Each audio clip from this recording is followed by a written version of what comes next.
Paradajz je biljka koja je neizostavna u svakom vrtu, ali za dobar urod i zdravu biljku potrebno je ipak pravilno odraditi bitne korake kod uzgoja. Kada smo se potrudili da uzgojimo zdrave presadnice, sasvim je logično da se pravilno presade u zemlju i njeguju, te sa nestrpljenjem čeka obilje plodova koje ova biljka može da iznese. Vjerovatno ste čuli kako je duboko sađenje paradajza apsolutno neophodno. Možda vam je čudno kada vidite da neko zatrpava rasad paradajza doslovno do listova, ali to je stvarno obavezno ako želite bolji prinos paradajza.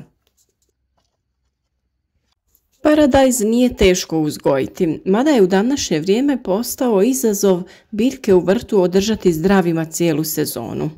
Kako bi pratili naše savjete o uzgoju i zaštiti ove i drugih biljaka, zapratite kanal i budite u toku sa radovima. Najbolji rezultati u proizvodnji postižu se tamo gdje se paradajz gaji na dubokim, rastresitim, dreniranim, to jest vodopropustljivim toplim zemljištima, blago okrenutim jugu, dobre strukture i bogatim u hranjivima, koja se nalaze u lako pristupačnom obliku. Upravo zato najbitnija je pravilna priprema zemljišta. Naime, paradajz je jednogodišnja biljka i gaji se u plastenicima, staklenicima i na otvorenom polju, što je i najčešće na malom posjedu ili okućnici. Dijeli se na rane, srednje rane i kasne sorte, te na niske, srednje visoke i visoke. On ima dobro razvijen vretenast korijen sa puno bočnih žila, a glavni korijen prodire u dubinu do 1,5 metar. Ipak, najveća masa korijenovog sistema razvija se do dubine od 40 do 50 cm, što zavisi od kvaliteta zemljišta i njegove pripreme. Biljka stvara i adventivno korijenje koje ga dodatno hrani, obezbjeđuje vodom i pričvršćuje za zemljište. Stablo je zeljasto razgranato, a njegova visina se kreće od pola do čak 3 metra, što zavisi od selekcije i načina uzgoja. Paradajz je toploljubiva biljka, traži dosta svjetlosti, a svrstava se u usjeve sa srednjim zahtjevima za vodom. Kritično razdoblje za vlagu je vrijeme cvjetanja i zametanja plodova, što traje 1 do 2 mjeseca. Za normalan rast i razvoj traži umjerenu vlažnost zemljišta i zraka. U plodoredu paradajz za prethodnu kulturu zahtjeva salatu, špinat, mladi luk, rotkvicu i sl., a nikada ga ne treba uzgajati iza biljaka poput paprike, patliđana ili krompira. Kao što u novim kadrovima vidite, u ovom videu donosimo vam način na koji možete da posadite paradajz koji će biti otporan na bolesti, a koji će opet ostvariti najbolji prinos. Mnogima ovo vjerovatno izgleda jako čudno, ali postoji dobar razlog za ovakav način sadnje biljaka paradajza. Paradajz mora da se sadi duboko, jer kada je riječ o njemu, sve je u korijenu. Naime, biljka paradajza pušta korijenje gdje god mu je stabljika zakopana. Čim stabljika paradajza dodirne zemlju, ona će pustiti bijelo sitno korijenje. Paradajz preko tog korijenja, kao i svaka biljka, uzima iz zemlje ono neophodno za rast i razvoj.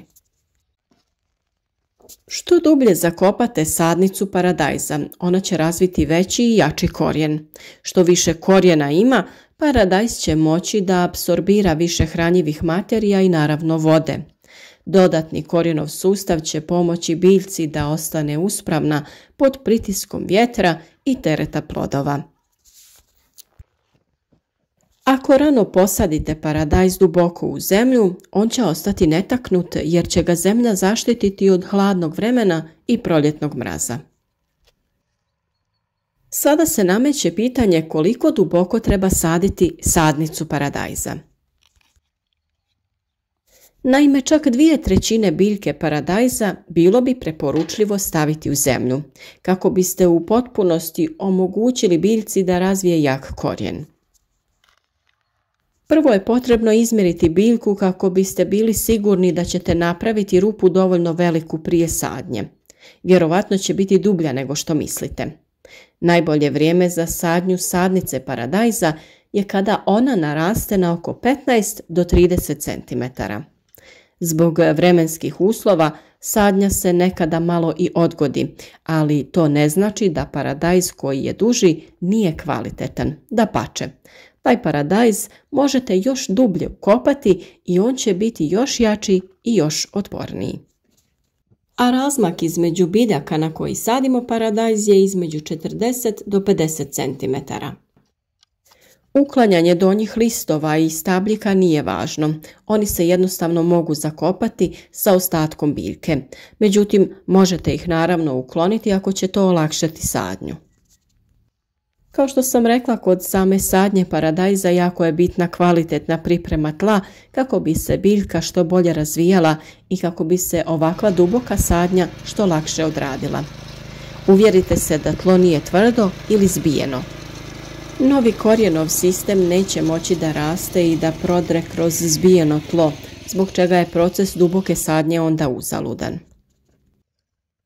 Bitno je prvo pripremiti zemljište dok ne postane rastresito, a zatim možete da dodate i kompost.